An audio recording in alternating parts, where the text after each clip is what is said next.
കഴിഞ്ഞ ചില ആഴ്ചകളായിട്ട് ഞാൻ ഇൻഡിവിജ്വൽ ആയിട്ടുള്ള മെസ്സേജുകളാണ് ഞാൻ സംസാരിച്ചു കൊണ്ടിരുന്നത്. രൂത്തിൻ്റെ പുസ്തകം കണ്ടിന്യൂസ് ആയിട്ട് നമ്മൾ ധ്യാനിച്ചതിന് ശേഷം പിന്നീട് ചില സെപ്പറേറ്റ് മെസ്സേജുകൾ, ഇൻഡിവിജ്വൽ മെസ്സേജുകളാണ് ഞാൻ സംസാരിച്ചു കൊണ്ടിരുന്നത്.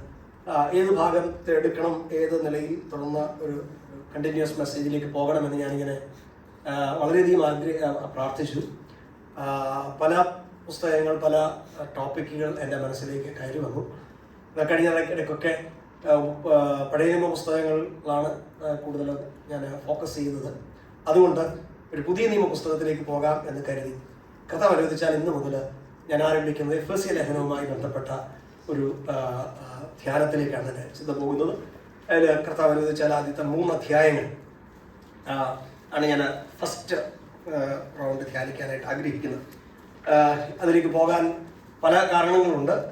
ഒന്ന്, നമ്മുടെ ക്രിസ്തീയ ജീവിതത്തിൽ നമ്മൾ അനുവർത്തിക്കേണ്ട, അറിയേണ്ട ഉപദേശ വിഷയങ്ങൾ വളരെ ആഴമായി പ്രതിപാദിക്കുന്ന ഒരു ലേഖനമാണ് ഈ എഫെസ്യ ലേഖനം. പലരോടും പലപ്പോഴും സംസാരിക്കുമ്പോൾ മനസ്സിലാകുന്ന ഒരു കാര്യമുണ്ട്. കാരണം നമ്മുടെ ഉപദേശങ്ങളെക്കുറിച്ച് നല്ലൊരു ഗ്രാഹ്യം പലർക്കും ഉണ്ടായിട്ടില്ല. അതിൻ്റെ ഒരു കാരണം, അത്തരം പ്രസംഗങ്ങൾ നമ്മുടെ ഇടയിൽ വളരെ പരിമിതമാണ്. നമ്മളും അത് പഠിക്കാനായിട്ടുള്ളൊരു താല്പര്യം പലപ്പോഴും കാണിക്കാറില്ല എന്നുള്ളതാണ്. അവിടെ ഇതൊരു ക്ലാസ് അല്ല, എന്നാൽ അല്പം ഉള്ളിലേക്ക് ഈ പുസ്തകത്തിലേക്ക് ഒന്ന് ഇറങ്ങിപ്പോകാനായിട്ട് കർത്താവിൽ ഞാൻ ആഗ്രഹിക്കുന്നു. ദൈവം എനിക്ക് തരുന്ന കൃപയ്ക്ക് അനുസരിച്ച് നിങ്ങൾ പ്രാർത്ഥനയോടെ ദൈവസന്നിധിയിൽ ആയിരിക്കുക. അതിൻ്റെ ഒരു ഇൻട്രഡക്ഷനാണ് ഇന്ന് രാവിലെ സമയം ഞാൻ നിങ്ങളോട് സംസാരിക്കാനായിട്ട് ആഗ്രഹിക്കുന്നത്. കാരണം ഈ പുസ്തകത്തിലേക്ക് പ്രവേശിക്കുമ്പോൾ ഒരു മുഖവരയില്ലാതെ ആ പുസ്തകത്തിലേക്ക് പ്രവേശിച്ചാൽ പറയാനുള്ള കാര്യങ്ങൾ, ചില കാര്യങ്ങൾ നിങ്ങൾക്ക് ഇമ്മീഡിയറ്റ് ആയിട്ട് മനസ്സിലാക്കാൻ കഴിയാതെ പോകും. ഏത് കോണ്ടെക്സ്റ്റിലാണ് ആ കാര്യങ്ങൾ പറയുന്നത് എന്നുള്ളത്. സ്തോത്രം. അതിനെ എപ്പോഴും എടുത്ത് ധ്യാനിക്കുമ്പോൾ അല്ലെങ്കിൽ പഠിപ്പിക്കുമ്പോൾ ഉള്ള ഒരു കാര്യം, ആ വചനം അതിൻ്റെ കോണ്ടെക്സ്റ്റിൽ പറയണം എന്നുള്ളതാണ്. എന്ന് പറഞ്ഞാൽ എന്ത് സന്ദർഭത്തിലാണ് ആ കാര്യം പറഞ്ഞിരിക്കുന്നത്. നമുക്കറിയാം, ഫിലിപ്പിയ ലേഖനത്തിൽ ഒരു വാക്യമുണ്ട്, I can do all things through Christ who strengtheneth me. എന്നെ ശക്തനാക്കുന്നവൻ മുഖാന്തരം ഞാൻ സകലത്തിലും മതിയാകും. കുറെ ആളൊരു ആ വാക്യം എടുത്തിട്ട് അതിനെ കർത്താവിലൂടെ നമുക്ക് സകലവും ചെയ്യാൻ പറ്റും എന്നുള്ളതിൽ പ്രസ്താവിക്കാറുണ്ട്. അങ്ങനെ ആ വാക്യം വായിക്കുമ്പോൾ അങ്ങനെ അർത്ഥമേ അവിടെ നമുക്ക് ലഭിക്കുന്നത് അത് മറ്റൊരർത്ഥത്തിലാണ്. പൗലോസ് പറയുന്നത്, ഭക്ഷണം ഇല്ലെങ്കിൽ പട്ടിണി ഇരിക്കാൻ എനിക്കറിയാവുന്ന, അതും എനിക്ക് ചെയ്യാൻ കർത്താവിലൂടെ സാധിക്കും. അല്ലാതെ എനിക്ക് യേശുക്രിസ്തുവിലൂടെ BMW വാങ്ങാമെന്നോ, എനിക്ക് ഒരു അല്പം കൂടെ നല്ലൊരു ഫ്ലാറ്റ് വാങ്ങാമെന്നോ അല്ലെങ്കിൽ അർത്ഥം. പക്ഷെ നമ്മളിന്ന് കേൾക്കുന്ന പ്രസംഗങ്ങൾ അങ്ങനെയാണ്. അപ്പോൾ വചനത്തെ വക്രീകരിക്കുന്ന ഒരു കാലമാണ് വചനത്തിന്റെ സത്യങ്ങൾ. അതുകൊണ്ട് തന്നെ ഒന്ന്, നമ്മെക്കുറിച്ചുള്ള കാര്യങ്ങൾ നമുക്ക് മനസ്സിലാക്കണം. സുവിശേഷം എന്താണ് പറയുന്നത്, വചനം എന്താണ് പറയുന്നത്. മാത്രമല്ല, ഈ എഫെസ്യ ലേഖനത്തിന്റെ ഒരു പ്രത്യേകതയുണ്ട്. റോമാലേഖനം കഴിഞ്ഞാൽ ക്രിസ്തീയ ഉപദേശം ഏറ്റവും ആധികാരികമായി പറയുന്ന പുസ്തകമാണ് എഫെസ്യ ലേഖനം. നമുക്കറിയാം, പൗലോസിന്റെ എല്ലാ ലേഖനങ്ങളല്ല, ചില ലേഖനങ്ങൾ ഒഴികെ, പ്രത്യേകിച്ച് 2 ലേഖനങ്ങൾ ഒഴികെ, അതായത് റോമാലേഖനവും എഫെസ്യ ലേഖനം ഒഴികെ ബാക്കിയുള്ള ലേഖനങ്ങളൊക്കെ ഏതെങ്കിലും ഒരു പ്രോബ്ലത്തെ ബേസ് ചെയ്ത് എഴുതിയിരിക്കുന്നത്. മനസ്സിലായില്ലേ? എന്ന് പറഞ്ഞാൽ അതേ ലേഖനങ്ങളൊക്കെ എഴുതിയിരിക്കുന്നത് ഓരോ സഭയ്ക്കാണ് എഴുതിയിരിക്കുന്നത്. ആ സഭയ്ക്ക് എഴുതുമ്പോൾ ആ സഭയിലുള്ള ചില പ്രശ്നങ്ങളെ അടിസ്ഥാനമാക്കിയാണ് ആ ലേഖനങ്ങൾ എഴുതിയിരിക്കുന്നത്. അതിന് ഏറ്റവും ഉദാഹരണമാണ് കൊരിന്ത്യ ലേഖനം. കൊരിന്ത്യ ലേഖനം മാത്രമല്ല, ചില സഭകളിൽ ജീവിത പെശകായിരുന്നു കൊരിന്ത്യ സഭയെ പോലുള്ളത്, മറ്റിടങ്ങളിൽ ഉപദേശ പെശകായിരുന്നു. സ്തോത്രം. അങ്ങനെ അത്തരം കോണ്ടെക്സ്റ്റുവൽ പ്രോബ്ലംസിനെ അടിസ്ഥാനമാക്കി അത് നമുക്ക് വളരെ ഹെൽപ്ഫുള്ളാണ്. കാരണം 20 നൂറ്റാണ്ട് കഴിഞ്ഞിട്ട് നമ്മുടെ സഭകളിലും അത്തരം പ്രതിസന്ധികളുണ്ട്. അപ്പോൾ അങ്ങനെയുള്ള കേസുകളിൽ നമ്മൾ എന്ത് ചെയ്യണം എന്ന് അറിയണമെങ്കിൽ പൗലോസ് അത്തരം സഭകൾക്ക് എഴുതിയ ലേഖനങ്ങളാണ് നമ്മൾ പഠിക്കേണ്ടത്. അപ്പൊ അതും ദൈവത്തിന്റെ വചനത്തിൽ. എന്നാൽ ഈ 2 ലേഖനങ്ങളിലും, അതായത് റോമാലേഖനത്തിലും ഈ എഫെസ്യ ലേഖനത്തിലും ഒരു പ്രോബ്ലവും നിങ്ങൾ കാണുന്നില്ല. റോമാലേഖനത്തിൽ നിങ്ങൾ കാണുന്നത് സുവിശേഷം, അതിന്റെ ശക്തി എന്താണ്. അതിന്റെ ആദ്യത്തെ അധ്യായത്തിൽ തന്നെ വായിക്കുന്നത് എന്താ വായിക്കുന്നത്? റോമാലേഖനം 1-ാം അധ്യായം 16-ാം വാക്യം. എന്താ വായിക്കുന്നത്? അല്ലെ, 1-ാം വാക്യല്ലേ? വായിച്ചു. സുവിശേഷത്തെ കുറിച്ച് എനിക്ക് ലജ്ജയില്ല. വിശ്വസിക്കുന്ന ഏവനും, ആദ്യം യഹൂദനും പിന്നെ യവനനും, അത് രക്ഷയ്ക്കായി ദൈവശക്തി ആകുന്നു. So the power of the gospel, the possibility of gospel That is the theme of the book of Romans. നിങ്ങൾ എങ്ങനെയാണ് രക്ഷിക്കപ്പെടുന്നത്, നിങ്ങൾ എന്തിനാണ് രക്ഷിക്കപ്പെടുന്നത്, ഈ കാര്യങ്ങൾ നിങ്ങൾക്ക് മനസ്സിലാക്കണമെങ്കിൽ നിങ്ങൾ റോമാലേഖനമാണ് വായിക്കുന്നത്. ഇനി രക്ഷിക്കപ്പെടുന്നവരെ അപ്പോസ്തല പ്രവൃത്തികൾ പറയുന്നത് എന്താ പറയുന്നത്? രക്ഷിക്കപ്പെടുന്നവരെ ദിനം പ്രതി സഭയോട് ചേർത്തിരുന്നു. അപ്പോൾ ഇനി അടുത്ത് പറയേണ്ട ആരെ കുറിച്ചാണ് പറയേണ്ടത്? എന്തിനെ കുറിച്ചാണ് പറയേണ്ടത്? സഭയെ കുറിച്ചാണ് പറയുന്നത് അല്ലേ? സഭയെ കുറിച്ച് ഈ പലർക്കും സഭ എന്താണെന്ന് അറിയില്ല. എന്റെ ഒരു സ്നേഹിതൻ കുറെ വർഷങ്ങൾക്കും പറഞ്ഞ ഒരു വാചകം നമ്മൾ ഓർക്കും. നമ്മുടെ പിള്ളേരെന്ന് പറഞ്ഞാൽ ഇന്നത്തെ പിള്ളേരല്ല, അവരുടെ ലോകത്തിൽ മൊബൈലും കളിച്ചോണ്ടായിരിക്കും അല്ലേ, അല്ലാതെ മറ്റൊന്ന്. നമ്മുടെ നാട്ടിൽ ചെറുപ്പത്തിൽ നമ്മൾ ചിലപ്പം ഈ പല കളികൾ ചെയ്യുമായിരുന്നു. അപ്പനും അമ്മയും കളിക്കുമായിരുന്നു, കുടുംബ ഫാമിലി അതുപോലുള്ള ചില കാര്യങ്ങളൊക്കെ നമ്മൾ ചെയ്യുമായിരുന്നു. എന്ന് പറഞ്ഞാൽ പലരും ഇന്ന് സഭ കളിക്കുകയാണെന്ന് അദ്ദേഹം പറഞ്ഞു. എന്ന് പറഞ്ഞാൽ സഭയ്ക്കകത്തേക്ക് വന്നതിന് ശേഷം സഭ കളിക്കുക, playing the church. So the first thing we need to understand is what is church. എന്താണ് ദൈവ സഭയെന്ന്? കർത്താവ് നമ്മെ പല ഇടങ്ങളിൽ ജനിച്ചവര്, പല സാഹചര്യത്തിൽ വളർന്നവര്, പല കാലങ്ങളിൽ രക്ഷിക്കപ്പെട്ടവരെ സഭയായി ദൈവം ഒരു സ്ഥലത്തേക്ക്, ഒരു സഭയിലേക്ക് കൊണ്ടുവന്നിരിക്കുന്നെങ്കിൽ അതിന് ദൈവത്തിനൊരു ഉദ്ദേശമുണ്ട്, അതിന് ദൈവത്തിനൊരു പർപ്പസ് ഉണ്ട്. സ്തോത്രം. എന്നെ പാസ്റ്ററായി ഇവിടെ കൊണ്ടുവന്നെങ്കിൽ, നിങ്ങളെ വിശ്വാസികളായി ഇവിടെ കൊണ്ടുവന്നതെങ്കിൽ അത് ദൈവത്തിന്റെ മുൻനിർണയത്തിനനുസരിച്ച്, ദൈവത്തിന്റെ പദ്ധതിക്കനുസരിച്ചാണ് എന്ന് തിരിച്ചറിയുമ്പോഴാണ് ഞാൻ എന്നോട് തന്നെ ഒരു ചോദ്യം ചോദിക്കുന്നത്, ദൈവമേ എന്തിനാണ് എന്നെ ഇവിടെ കൊണ്ടുവന്നത്? മനസ്സിലായി? അത് നമ്മൾ തിരിച്ചറിയുന്നില്ല എങ്കിൽ നമ്മൾ എന്തെങ്കിലുമൊക്കെ ചെയ്യും, അത് ദൈവം ഉദ്ദേശിക്കുന്ന കാര്യം ആയിരിക്കുന്നില്ല. സഭയെക്കുറിച്ച് ദൈവം ഏറ്റവും വലിയ വെളിപ്പാട് കൊടുത്ത മനുഷ്യൻ പൗലോസാണ്. നിങ്ങൾ എഫെസ്യ ലേഖനം 3-ാം അധ്യായം വായിക്കണം. ഇപ്പോൾ വായിക്കണ്ട, അവിടെ വായിക്കുന്ന മുന്നിൽ ഞാൻ മുകളിൽ എഴുതിയിരിക്കുന്ന കാര്യങ്ങളൊക്കെ പറഞ്ഞാൽ ക്രിസ്തു യേശുവിനെ കുറിച്ചുള്ള എന്റെ വെളിപ്പാടിന്റെ ആ മർമ്മം നിങ്ങൾക്ക് മനസ്സിലാകും. വെളിപ്പാടിനാൽ എനിക്കൊരു മർമ്മം അറിവായി വന്നു, സഭയെ കുറിച്ചുള്ള മർമ്മമാണ്. So what is the main theme of the book of Ephesians is the church, the mystery of God as revealed to Paul. പൗലോസിനെ ദൈവം വെളിപ്പെടുത്തി കൊടുത്ത സഭ എന്ന മർമ്മം. അപ്പൊ മറ്റു കലർപ്പൊന്നുമില്ലാതെ ഇതിനെക്കുറിച്ച് പറഞ്ഞിരിക്കുക. ഈ ലേഖനത്തിന്റെ പ്രാധാന്യം മനസ്സിലാക്കണമെങ്കിൽ കഴിഞ്ഞ നൂറ്റാണ്ട്, അതായത് 20-ാം നൂറ്റാണ്ടിൽ ജീവിച്ചിരുന്ന അനേക കർത്താവിന്റെ ഭക്തന്മാരായ ദൈവദാസന്മാരുണ്ട്. അതിൽ വേദപുസ്തകം നന്നായി എക്സ്പോസ് ചെയ്ത എക്സ്പോസിറ്റേഴ്സ് ഒരാളാണ് മാർട്ടിൻ ലോയിഡ് ജോൺസ്. നിങ്ങൾ ആരെങ്കിലും കേട്ടിട്ടുണ്ടോ? ചിലരെങ്കിലും കേട്ടിട്ടുണ്ടായിരിക്കാം. Martin Lloyd Jones, doctor Martin Lloyd Jones. അദ്ദേഹം ഒരു സെക്കുലർ മെഡിക്കൽ ഡോക്ടറായിരുന്നു. അദ്ദേഹം കർത്താവ് തന്നെ വിളിച്ചപ്പോൾ ആ പ്രൊഫഷണൽ മെഡിക്കൽ പ്രൊഫഷണൽ വിളിച്ചിട്ട് കർത്താവിന്റെ ഒരു വേലക്കാരനായി തീർന്നു. അതുകൊണ്ട് തന്നെ അദ്ദേഹം റവറൻഡ് എന്ന പദം ഉപയോഗിക്കാറില്ല, കാരണം അദ്ദേഹം ബൈബിൾ സ്കൂളിൽ പഠിച്ച ആൾ അല്ലായിരുന്നു. അദ്ദേഹം ഇംഗ്ലണ്ടിലെ വെസ്റ്റ്മിൻസ്റ്റർ എന്ന സ്ഥലത്തുള്ള വെസ്റ്റ്മിൻസ്റ്റർ ചാപ്പൽ എന്ന് പറയുന്ന ചർച്ചിൽ അദ്ദേഹം പാസ്റ്ററായിരുന്നു. 1-2 വർഷമല്ല, 1954 മുതൽ 1940 മുതൽ അദ്ദേഹം അവിടുത്തെ പാസ്റ്ററായിരുന്നു. അദ്ദേഹത്തിന്റെ പ്രത്യേകത ഓരോ വാക്യവും എടുത്ത് എക്സ്പോസ് ചെയ്ത് പ്രസംഗിക്കുന്ന പ്രസംഗങ്ങളായിരുന്നു അദ്ദേഹത്തിന്റെ പ്രത്യേകത. അദ്ദേഹം എഫെസ്യ ലേഖനത്തിലെ 6 അധ്യായത്തിൽ നിന്ന് പ്രസംഗിച്ച പ്രസംഗങ്ങളുടെ സംഖ്യ നിങ്ങൾ കേട്ടാൽ ഞെട്ടി തിരിച്ചു പോകും. 232 പ്രസംഗങ്ങൾ. പിന്നീട് ഒരു 5 പ്രസംഗവും കൂടെ. നമ്മളെല്ലാവരും പണ്ടപ്പോൾ സഭ ബോയ്ക്കോട്ട് ചെയ്തേനെ അല്ലേ? കാരണം ഇത്ര ദീർഘമായി 232 series of sermons based on the book of Ephesians, plus 5 individual sermons spanning a period of around 8 to 9 years, 1954 to 1962. 1954 തുടങ്ങിയ എഫെസ്യ ലേഖനത്തിലെ പ്രസംഗം അവസാനിച്ചത് 1962 അതെനിക്ക് തോന്നുന്നു 8-9 വോളിയംസ് ആണ്, only based on book of Ephesians. അത്ര ഡീപ്പായി ഇറങ്ങിപ്പോകാൻ പറ്റുന്ന, ഞാൻ കഴിഞ്ഞ ദിവസത്തെ ബൈബിൾ ക്ലാസ്സിൽ പറഞ്ഞു, ഈ കഴിഞ്ഞ ആഴ്ച ക്രൈസ്തവ ലോകത്തിന് വലിയൊരു നഷ്ടം ഉണ്ടായ ആഴ്ചയാണ്.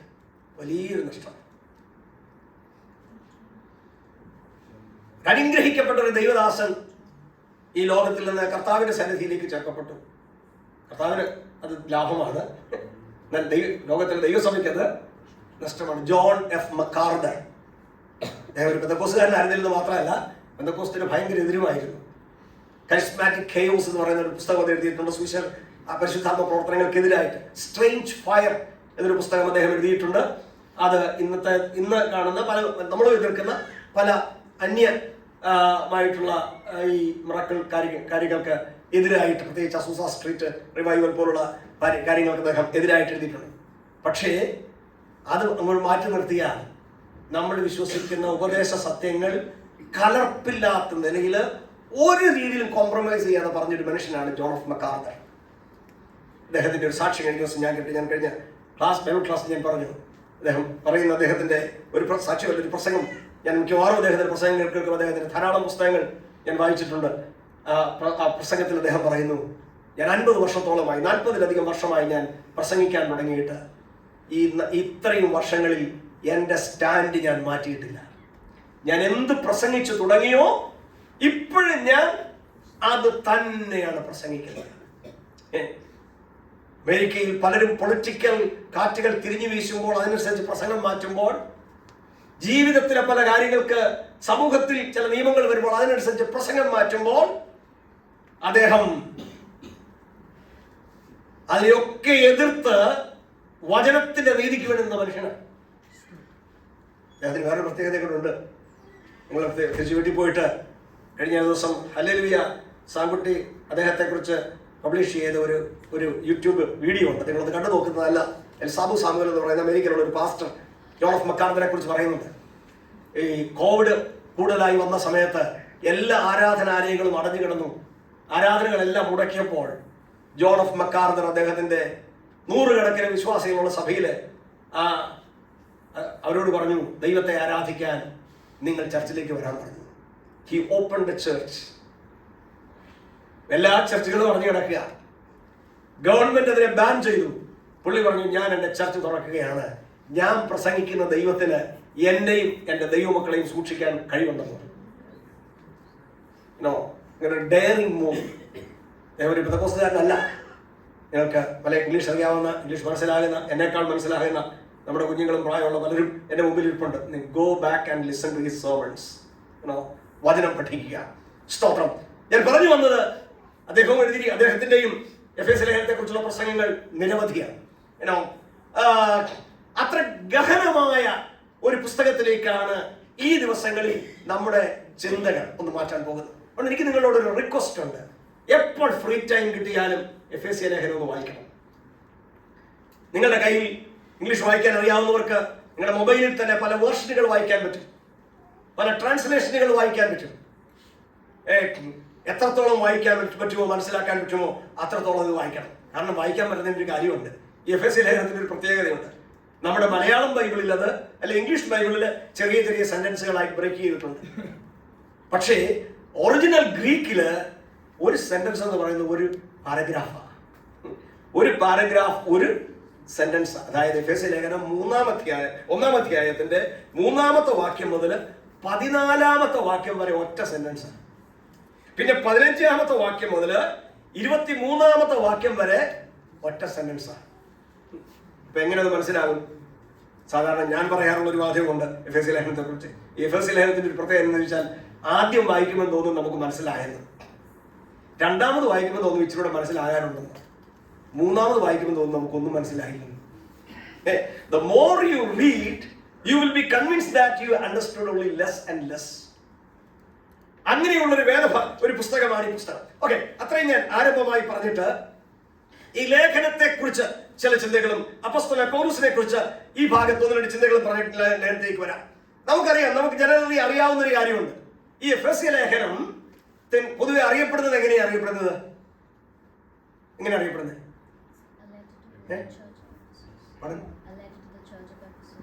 No, this Ephesians, Philippians, Colossians, Philemon. ഈ ലേഖനങ്ങൾ അറിയപ്പെടുന്ന ഒരു കോമൺ പേരുണ്ട്, പ്രിസൺ എപ്പിസോഡ്സ്. അതറിയപ്പെടുന്നത് എങ്ങനെയാ?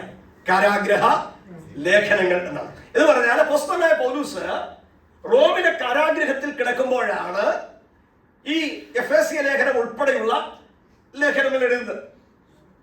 ആ കാരാഗ്രഹവാസം ഏകദേശം 2 വർഷത്തോളമായിരുന്നു. അപ്പോസ്തല പ്രവൃത്തികളുടെ പുസ്തകത്തില് ആ കാരാഗ്രഹവാസത്തെ കുറിച്ച് നമ്മൾ വായിക്കുന്നുണ്ട്. 28-ാം അധ്യായം തീരുമ്പോൾ താൻ ഒരു ഓപ്പൺ കാരാഗ്രഹത്തിൽ, എന്ന് പറഞ്ഞാൽ വാടകയ്ക്കെടുത്ത ഒരു ഭവനത്തിൽ താൻ കഴിയുന്നതായിട്ടാണ് നമ്മൾ വായിക്കുന്നത്. എന്നാൽ അതിന്റെ ആദ്യ ഘട്ടങ്ങൾ അങ്ങനെയായിരുന്നില്ല. ആദ്യഘട്ടത്തിൽ അദ്ദേഹം തുറുങ്കിൽ അടയ്ക്കപ്പെട്ടു. അതിനുശേഷം അല്പം സ്വാതന്ത്ര്യം അദ്ദേഹത്തിന് കിട്ടി. വാടകയ്ക്കുള്ള ഒരു വീട്ടിലേക്ക് താൻ മാറി. അപ്പോഴും കാരാഗ്രഹത്തിലാണ്. അങ്ങനെ ഒരു കാലഘട്ടത്തിലാണ് ഈ എഫെസ്യ ലേഖനം എഴുതുന്നത്. അതായത് AD 61 നമ്മുടെ കർത്താവ് മരിച്ച് അടക്കപ്പെട്ട് ഉയർത്തെഴുന്നേറ്റതിന് ശേഷം 30 വർഷം കഴിയുമ്പോഴാണ്. അപ്പോൾ അധികം കാലമൊന്നും കഴിഞ്ഞിട്ടില്ല എന്ന് നിങ്ങൾ മനസ്സിലാക്കണം. ഞാൻ പറഞ്ഞ ഓരോ ലേഖനത്തിലും, അതായത് എഫെസ്യ ലേഖനം, ഫിലിപ്പിയ ലേഖനം, കൊലോസ്യ ലേഖനം, ഫിലമോൻ ലേഖനം, അതിലൊക്കെ താൻ പറഞ്ഞിരിക്കുന്ന ഒരു പദമുണ്ട്, I am a prisoner of Christ. ഞാൻ ക്രിസ്തുവിന്റെ ബദ്ധനാണ്. എന്നാൽ ഫിലമോന്റെ ലേഖനത്തിലേക്ക് നമ്മൾ വരുമ്പോൾ ആ ലേഖനത്തിൽ അതിന് 22-ാമത്തെ വാക്യം ഒന്ന് വായിച്ച്. ഫിലമോൻ ലേഖനം 22-ാമത്തെ വാക്യം വായിച്ചാട്ടെ. Philemon 22nd. And one thing more. Prepare a guest room for me. Prepare a guest room for me. Because I hope to be restored to you. I hope to be restored to you. In answer to your prayer. In answer to your praise. That's a wonderful translation. Read in Malayalam. ഇതല്ലാതെ നിങ്ങളുടെ പ്രാർത്ഥനയാലും ഞാൻ നിങ്ങൾക്ക് നൽകപ്പെടും എന്ന് പ്രത്യാശ ഉണ്ടാകൊണ്ട് എനിക്ക് പാർപ്പിടം ഒരുക്കിക്കൊള്ളുക. ആ മലയാളത്തിൽ കട്ടിയാണ് അല്ലെ. നിങ്ങൾക്ക് നൽകപ്പെടും, ഞാൻ നിങ്ങൾക്ക് നൽകപ്പെടും എന്നുള്ളത് കൊണ്ട് എനിക്ക് പാർപ്പിടം ഒരുക്കിക്കൊള്ളുക. ഇംഗ്ലീഷ് പ്രൈസ് വായിച്ചത് എങ്ങനെയാണ്? That I will be restored to you soon. So prepare a guest room for me. ഞാൻ നിങ്ങളോടുകൂടെ നിങ്ങളോട് റിസ്റ്റോർ ചെയ്യപ്പെടും, യഥാസ്ഥാനപ്പെടും എന്ന് പറഞ്ഞാൽ അതിന്റെ മുകളിലത്തെ ഭാഗങ്ങൾ വായിക്കുമ്പോൾ ഒന്നാമത്തെ വാക്യം വായിച്ചേ. ഒന്നാമത്തെ വാക്യം ബദ്ധനായ, ഇംഗ്ലീഷ് വായിച്ചേ. Paul the prisoner of, that means where is Paul now? Paul എവിടെയാ? Paul is in prison. പക്ഷേ 22-ാം വാക്യത്തിൽ പോൾ പറയുമ്പോൾ പോൾ എന്താ മനസ്സിലാകുന്നത്? പോൾ പറയാണ്, I will be restored to you soon. That means he is anticipating the release from the prison soon. ഈ ജയിലിൽ നിന്ന് താൻ അനധിവിദൂര ഭാവിയിൽ അധികം താമസിയാതെ താൻ മോചിതനാകും എന്ന് തനിക്ക് നല്ല ഉറപ്പുണ്ട്. അതുകൊണ്ട് പറയാം, ഞാൻ നിങ്ങളുടെ അടുക്കൽ വരും, എനിക്ക് വേണ്ടി ഒരു ഗസ്റ്റ് റൂം നിങ്ങൾ ഒരുക്കിക്കൊള്ളു എന്ന് പറഞ്ഞാൽ ഈ അപ്പോസ്തല പ്രവർത്തികൾ 28-ാം അധ്യായം വരെ നിങ്ങൾ വായിക്കുന്ന ഭാഗമാണ്. അവിടെ 2 വർഷത്തോളം പൗലോസ് കാരാഗ്രഹവാസം കഴിയുന്നത് നിങ്ങൾക്ക് കാണാൻ കഴിയും. ദാറ്റ് മീൻസ് ഈ കാരാഗ്രഹത്തിൽ നിന്ന്, റോമൻ കാരാഗ്രഹത്തിൽ നിന്ന് പൗലോസ് വിമോചിതനായി. അതുകൊണ്ട് വേദപുസ്തക പഠിതാക്കൾ പൗലോസിന്റെ ആ കാരാഗ്രഹവാസത്തെ വിളിക്കുന്നത് ഫസ്റ്റ് ഇംപ്രിസൺമെന്റ് ഓഫ് പോൾ. അപ്പൊ ഈ പൗലോസിന്റെ കാരാഗ്രഹ ലേഖനങ്ങൾ നമ്മൾ പഠിക്കുമ്പോൾ ഏത് കാരാഗ്രഹത്തിൽ എപ്പോൾ കിടന്നതാണ് എന്ന് ചോദിച്ചാൽ പൗലോസിന്റെ ജീവിതത്തിൽ 2 പ്രാവശ്യം താൻ കാരാഗ്രഹത്തിൽ കിടന്നതായിട്ടാണ് നമുക്ക് മനസ്സിലാക്കാൻ കഴിയുന്നത്. അതിന് ചില തർക്കസംഗതികൾ ഉണ്ടെങ്കിലും അങ്ങനെയാണ് മനസ്സിൽ പറഞ്ഞാൽ ഒന്നാമത്തെ കാരാഗ്രഹവാസത്തിലാണ് പൗലോസ് എഫെസ്യ ലേഖനം, ഫിലിപ്പിയ ലേഖനം, കൊലോസ്യ ലേഖനം, തെസ്സലോനിക്ക ലേഖനം, ഫിലമോന്റെ ലേഖനം, ഈ ലേഖനങ്ങൾ എഴുതപ്പെടുന്നത്. അതിനുശേഷം പൗലോസ് റിലീസ്ഡായി. 22-ാം വാക്യത്തിൽ പറഞ്ഞതുപോലെ റിലീസ്ഡായി.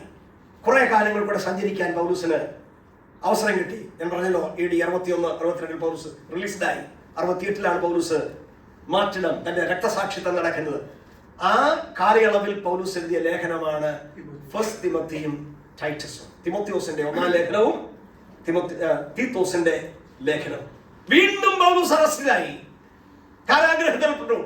ആ കാരാഗ്രഹത്തിൽ നിന്ന് പൗലോസ് ഒരിക്കലും വിമോചിതനായില്ല. പൗലോസ് അവിടെ വെച്ച് രക്തസാക്ഷിത്വം സംഭവിച്ചു. ആ കാരാഗ്രഹത്തിൽ കിടന്നുകൊണ്ട് എഴുതിയ ലേഖനമാണ് 2 തിമോത്തിയോസ്. ഈ കാര്യങ്ങളുടെ ആ സ്ട്രക്ചർ നിങ്ങൾ ഒന്നായിട്ട് എഴുതണം.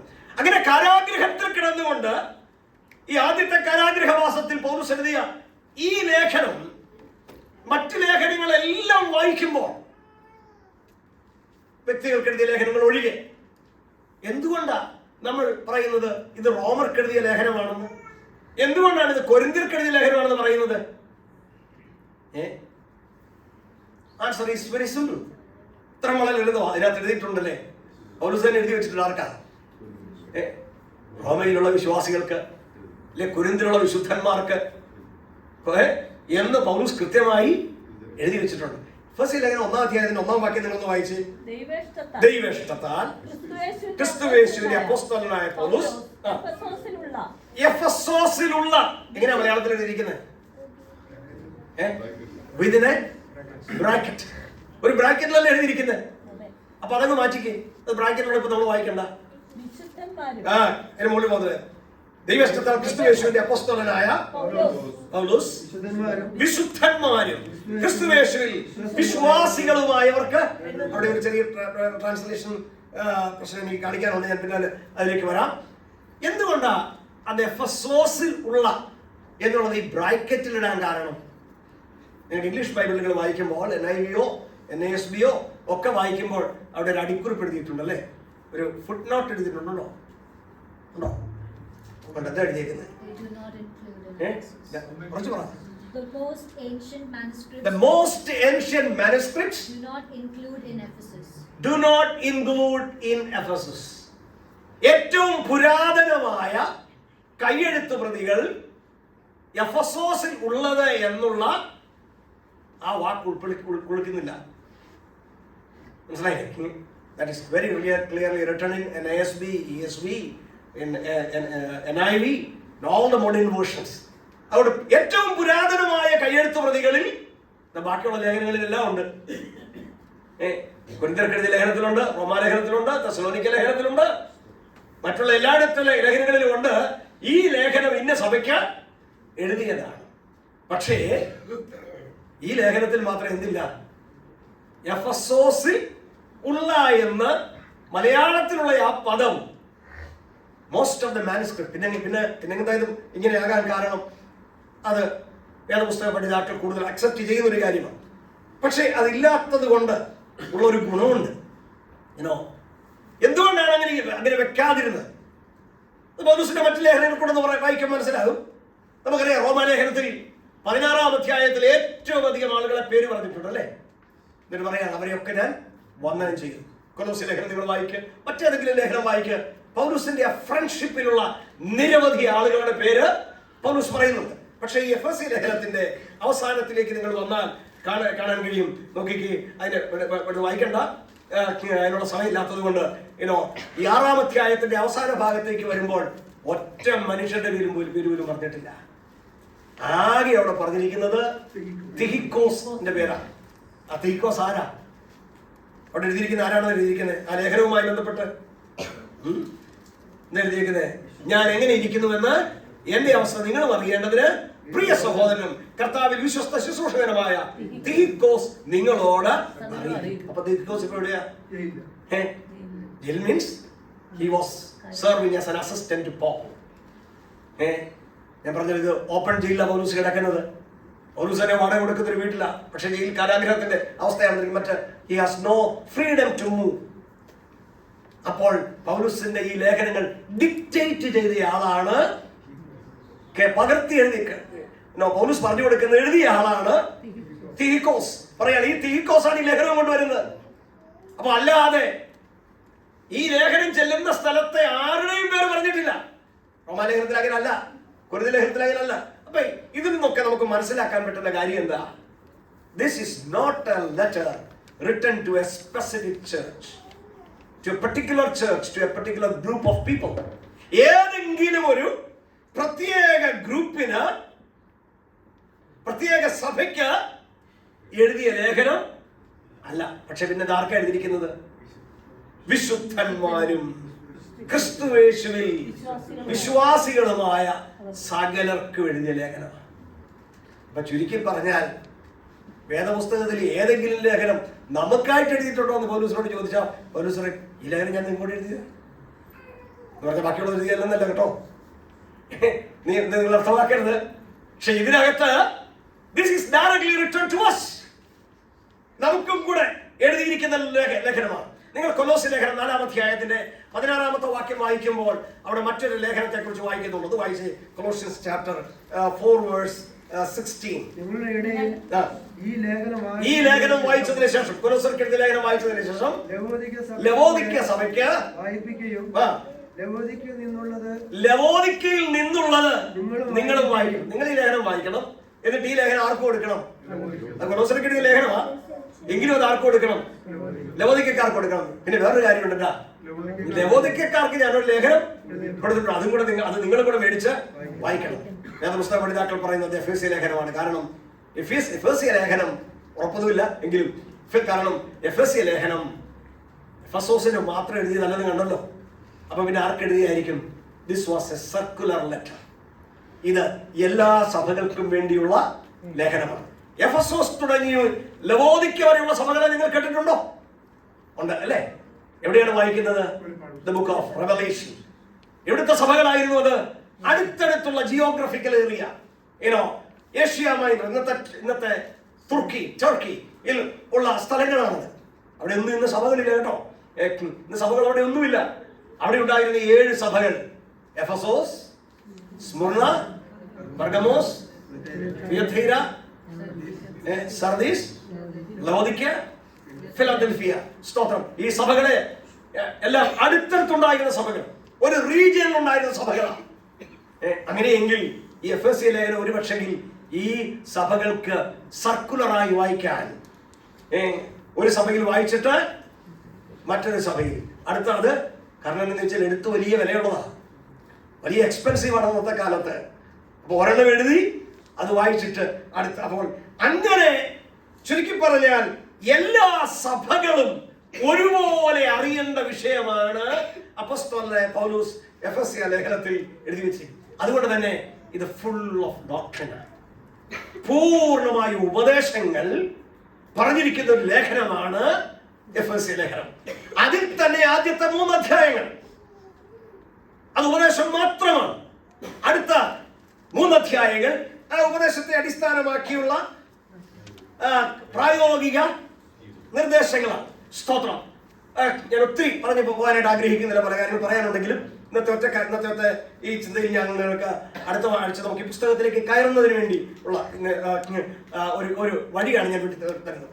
സ്തോത്രം. ഞാൻ പറഞ്ഞല്ലോ 1-2 കാര്യങ്ങൾ പ്രധാനമായിട്ട് ഓർക്കാം. അപ്പോൾ പൗലോസ് എപ്പോഴാണ് ഈ ലേഖനം എഴുതിയത്? The first imprisonment in Rome. പൗലോസ് റോമ കാരാഗ്രഹത്തില് തന്റെ ആദ്യത്തെ ജയിൽവാസകാലത്ത് എഴുതിയ ലേഖനമാണ്. ആർക്ക് വേണ്ടി എഴുതിയത്? To all saints. മലയാളത്തിൽ എഴുതിയിരിക്കുന്നത് എന്തുവാ? വിശുദ്ധന്മാരും ക്രിസ്തുയേശുവിൽ. അതിന് അല്പം വ്യത്യാസം, ഒരു കറക്ഷൻ അവിടെ ഒന്ന് വരുത്തണം. നിങ്ങളുടെ ചിന്തയൊന്നും മാറ്റണം. ഇംഗ്ലീഷിൽ വായിച്ചേ. To God's holy people. To God's holy people. And the faithful in Christ. And faithful in Christ.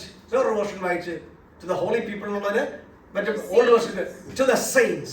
അത് വായിച്ചു. To the saints who are in Ephesus. To the saints who are in Ephesus. And the faithful in And the faithful in Christ. അപ്പോൾ മലയാളത്തിൽ നമ്മൾ വായിച്ചത് എങ്ങനെയാ? വിശുദ്ധന്മാരും. അതാണ് saints, the holy people. 2 അർത്ഥമാണ്. ഒന്നാണ്, ഒരു ചെറിയ വ്യത്യാസം മാത്രമേ ഉള്ളൂ. പക്ഷെ അടുത്ത് പറഞ്ഞിരിക്കുന്നത് ക്രിസ്തുയേശുവിൽ വിശ്വാസികൾ എന്നാണ് മലയാളത്തിൽ എഴുതിയിരിക്കുന്നത് അല്ലേ? പക്ഷെ ഇംഗ്ലീഷിൽ എഴുതിയിരിക്കുന്നതാണ് ക്രിസ്തുവിൽ വിശ്വസ്തരായ ആളുകൾ. Those who are faithful in Christ. വേറൊരു രീതി പറഞ്ഞാൽ those who are faithful to Christ. ആ പ്രൊപ്പോസൽ ചെറുതാക്കി ക്രിസ്തുവിനോട് വിശ്വസ്തത ഉള്ളവരും വിശുദ്ധന്മാരുമായവർക്ക് എഴുതിയിരിക്കുന്ന ലേഖനമാണ്. ഞാൻ പറഞ്ഞല്ലോ, ഏതെങ്കിലും ഒരു പ്രത്യേക ഡോക്ട്രിനൽ ഇററോ ഏതെങ്കിലും ഒരു പ്രത്യേക പ്രോബ്ലമോ ഒന്നും അഡ്രസ് ചെയ്തുകൊണ്ട് പൗലോസ് എഴുതിയതല്ല. പൗലോസ് ഈ എഫെസോസിൽ ഉപദേശവശമൊന്നും കാണില്ലേ? കാണുമായിരിക്കാം, അറിയില്ല. എഫെസ്യ ലേഖനത്തെ വെളിപ്പാട് പുസ്തകത്തിൽ എഫെസ്യ ലേഖനത്തെ എഫെസോസ് സഭയെ കുറിച്ച് വായിക്കുമ്പോൾ അല്ലെ ആ സഭയ്ക്ക് ഇത് ആദ്യം കിട്ടുന്നത്. അവിടെ ചില പ്രശ്നങ്ങളൊക്കെ എഴുതിയിട്ടുണ്ട്. നമുക്ക് പിന്നെ അതിലേക്ക് പോകാം. പക്ഷേ ഈ ലേഖനം എഴുതുമ്പോൾ അതൊന്നും ഒരു പക്ഷേ ഉണ്ടായിരിക്കില്ല. പക്ഷെ ക്രിസ്തു ആരാണെന്നും ക്രിസ്തീയ ജീവിതം എന്താണെന്നും കൃത്യമായി അവരോട് ഡിഫൈൻ ചെയ്യാൻ, അവരോട് മാത്രമല്ല എല്ലാ സഭകളോടും, ആ കാലത്തെ സഭകളോട് മാത്രമല്ല, കർത്താവിന്റെ മടങ്ങി വരവ് വരെ നമ്മോടും പറയുന്ന ലേഖനമാണ്. ഇനി ഞാൻ ഒരു കാര്യത്തിലേക്ക് വേഗത്തിൽ ഒന്ന് സ്വിച്ച് ഓവർ ചെയ്യാണ്. അതായത് ഈ എഫെസോസിലെ ശുശ്രൂഷയെ കുറിച്ചുള്ള പൗലോസിന്റെ ശുശ്രൂഷയെ കുറിച്ച് നമുക്ക് ഒന്ന് പറയണം. അത് 2 അധ്യായങ്ങളാണ് എഴുതിയിരിക്കുന്നത്. ഒന്ന് അപ്പോസ്തല പ്രവൃത്തികളുടെ പുസ്തകം 18-ാം അധ്യായം, 2 അപ്പോസ്തല പ്രവൃത്തികളുടെ പുസ്തകം 19-ാം അധ്യായം. Take chapter 18, the book of Acts, chapter 18. അതിന്റെ 18-ഉം 19-ഉം ഒന്ന് വായിച്ച്. 18 and 19. പൗലോസ് പിന്നെയും കുറെ നാൾ പാർത്ത ശേഷം സഹോദരന്മാരോട് യാത്ര പറഞ്ഞിട്ട് തനിക്കൊരു നേർച്ച ഉണ്ടായിരുന്നതിനാൽ കെംക്രയിൽ വെച്ച് തലച്ചുവരം ചെയ്യിച്ചിട്ട് പ്രിസ്കില്ലയോടും അക്വിലാസിനോടും കൂടെ കപ്പൽ കയറി സുറിയയിലേക്ക് പോയി പുറപ്പെട്ട് എഫെസോസിൽ എത്തി. അല്ലേ? തൽക്കാലം അത്ര മതി. 18-ാം അധ്യായത്തിന്റെ 18 മുതൽ പൗലോസ് പിന്നെയും കുറെ നാൾ പാർത്തതിന് ശേഷം എന്ന കൊരിന്തിലിരിക്കുന്ന കാലം വായിക്കുന്നത് 18-ാം അധ്യായത്തിന്റെ ആദ്യത്തിൽ. അവിടുന്ന് കുറെ നാൾ പൗലോസ് അവിടെ പാർത്തതിന് ശേഷം പൗലോസ് എന്ത് ചെയ്തു? എന്റെ പുറകിൽ ഗായോസിനെ കുറിച്ചൊക്കെ നിങ്ങൾ വായിക്കുന്നത് അറിയണമെങ്കിൽ കൂടുതൽ വായിച്ചു നോക്കുക. പൗലോസ് അക്വിലാവിനോടും പ്രിസ്കില്ലയോടും കൂടെ പൗലോസ് എവിടെ എത്തി? എഫെസോസിൽ എത്തി. അതവിടെ നിൽക്കട്ടെ തൽക്കാലം. ഇനി 21-ാം വാക്യം വായിച്ച്. 19 എത്തി. അവൻ പള്ളിയിൽ ചെന്ന് യഹൂദന്മാരോട് സംഭാഷിച്ചു. കുറെ കൂടെ താമസിക്കണമെന്നവർ അപേക്ഷിച്ചിട്ട് അവൻ സമ്മതിക്കാതെ എന്താ ദൈവഹിതമുണ്ടെങ്കിൽ ഞാൻ നിങ്ങളുടെ അടുക്കൽ മടങ്ങി വരുമെന്ന് പറഞ്ഞ് വിട വാങ്ങി എഫെസോസിൽ നിന്ന് കപ്പൽ നീക്കി കൈസരിയയിൽ വന്ന് ഇറങ്ങി യെരുശലേമിലേക്ക് ചെന്നു. ഫിലിപ്പിയ ലേഖനമൊക്കെ വായിച്ചു നോക്കിയ കാര്യങ്ങളൊക്കെ മനസ്സിലാവും. യെരുശലേമിലെ ദൈവസഭയ്ക്ക് കൊരിന്ത്യർ ലേഖനത്തിലുണ്ട് ഒരു ധനശേഖരണമൊക്കെ എടുത്തുകൊണ്ട് പൗലോസ് യെരുശലേമിലേക്ക് പോവുക. അവിടെ വെച്ചാണ് പൗലോസ് പിന്നെ ആക്രമിക്കപ്പെടുകയൊക്കെ ചെയ്യുന്നത്. നിങ്ങൾക്ക് അത് കാണാൻ കഴിയും. ഈ അവസരത്തിൽ പൗലോസ് എഫെസോസിൽ നിന്ന് പോകുമ്പോൾ എഫെസോസിൽ വേറൊരാൾ വന്നു. ആരാത്? അലക്സാന്ദ്രിയക്കാരനായി വാഗ്വൈഭവമുള്ള തിരുവെഴുത്തുകളിൽ സമർത്ഥനായ അപ്പല്ലോസ് എന്ന ഒരു മനുഷ്യൻ എഫെസോസിലെത്തി. അതൊരു ഇന്റർനെറ്റ് കാര്യമാണ്. ഇനി 19-ാം അധ്യായത്തിന്റെ 10-ാം വാക്യം വായിച്ച്. 19-ാം 2 സംവത്സരത്തോളം നടക്കിയാൽ ആസ്യയിൽ പാർക്കുന്ന യഹൂദന്മാരും യവനന്മാരും എല്ലാം കർത്താവിന്റെ വചനം കേൾപ്പാൻ ഇടയായി. ദൈവം ഒന്നാം വാക്യം അപ്പൊല്ലോസ് കൊരിന്തിലിരിക്കുമ്പോൾ പൗലോസ് ഉൾപ്രദേശങ്ങളിലൂടെ സഞ്ചരിച്ച് എഫെസോസിൽ എത്തി. അല്ലേ? എഫെസോസിൽ എത്തി. അവിടെയാണ് നിങ്ങൾ വിശ്വസിച്ചിട്ട് പരിശുദ്ധാത്മാവിനെ പ്രാപിക്കുന്നത് ചോദിക്കുന്നത്. ഇനി 10-ാം വാക്യം വായിച്ച്. 10-ാം വാക്യം. അത് 2 സംവത്സരത്തോളം നടക്കിയാൽ ആസ്യയിൽ പാർക്കുന്ന യഹൂദന്മാരും യവനന്മാരും എല്ലാം കർത്താവിന്റെ വചനം കേൾപ്പാൻ ഇടയായി. മതി, ബാക്കി ഞാൻ പറഞ്ഞോളാം, സമയമില്ലാത്തത് കൊണ്ട്. ആദ്യം എത്ര വരവ് വന്നു എഫെസോസില്? 2 വരവ്. ഈ 2 വരവിനുള്ള വ്യത്യാസം എന്താ? ആദ്യത്തെ വരവിൽ വന്നു കഴിഞ്ഞു ആരുടെ കൂട്ടത്തിലാണ് വന്നത്? അക്വിലാവിനോടും പ്രിസ്കില്ലയോടും. അപ്പൊ എത്ര നാളോടെ പാർത്തു? A brief stay. വളരെ ചുരുങ്ങിയ ദിവസങ്ങളെ പാർത്തുള്ളൂ. കാരണം അവിടുത്തെ ആൾക്കാർ എന്നാ പറഞ്ഞത്? കുറച്ചുകൂടെ താമസിക്കണമെന്ന് പൗലോസിനോട് ആവശ്യപ്പെട്ടപ്പോൾ പൗലോസ് എന്നാ പറഞ്ഞത്? ദൈവഹിതം ഉണ്ടെങ്കിൽ മടങ്ങി വരാം. This is the second missionary journey of Paul. അപ്പോസ്തലനായ പൗലോസിന്റെ എത്ര മിഷണറി യാത്രകളുണ്ട്? 3, അല്ലേ? അപ്പോസ്തല പ്രവൃത്തികളുടെ പുസ്തകം നിങ്ങൾ 13-ാം അധ്യായത്തിന്റെ 4-ാമത്തെ വാക്യം മുതൽ ആർക്കെങ്കിലും ശ്രദ്ധിക്കണമെങ്കിൽ chapter 13 verse 4 to 14 verse 26. 13-ന്റെ 4 മുതൽ 14-ന്റെ 26 വരെ പൗലോസിന്റെ 1-ാം മിഷണറി യാത്രയാണ്. 15-ാം അധ്യായത്തിന്റെ 36-ാം വാക്യം മുതൽ 15 verse 36 മുതൽ 18 verse 22 നമ്മളിപ്പോൾ വായിച്ച അധ്യായം 18-ാം അധ്യായത്തിന്റെ 22-ാമത്തെ വാക്യം വരെ പൗലോസിന്റെ സെക്കൻഡ് മിഷണറി ജേർണിയാണ്. 18-ാം അധ്യായത്തിന്റെ വാക്യം വരെ പറഞ്ഞത് 22-ാമത്തെ വാക്യം. നമ്മുടെ മലയാളം ബൈബിളിൽ ഒരു വലിയ പ്രശ്നം അവിടെ കിടപ്പുണ്ട്, അല്ലേ? ആ പാരഗ്രാഫ് തീരുന്നത് എത്രാമത്തെ വാക്യത്തിലാണ്? 23-ാമത്തെ വാക്യത്തിൽ ആ പാരഗ്രാഫ് തീരുന്നു. പക്ഷേ 22-ാമത്തെ വാക്യവും 23-ാമത്തെ വാക്യവും തമ്മിൽ ചില കാലങ്ങളിലെ വ്യത്യാസമുണ്ട്.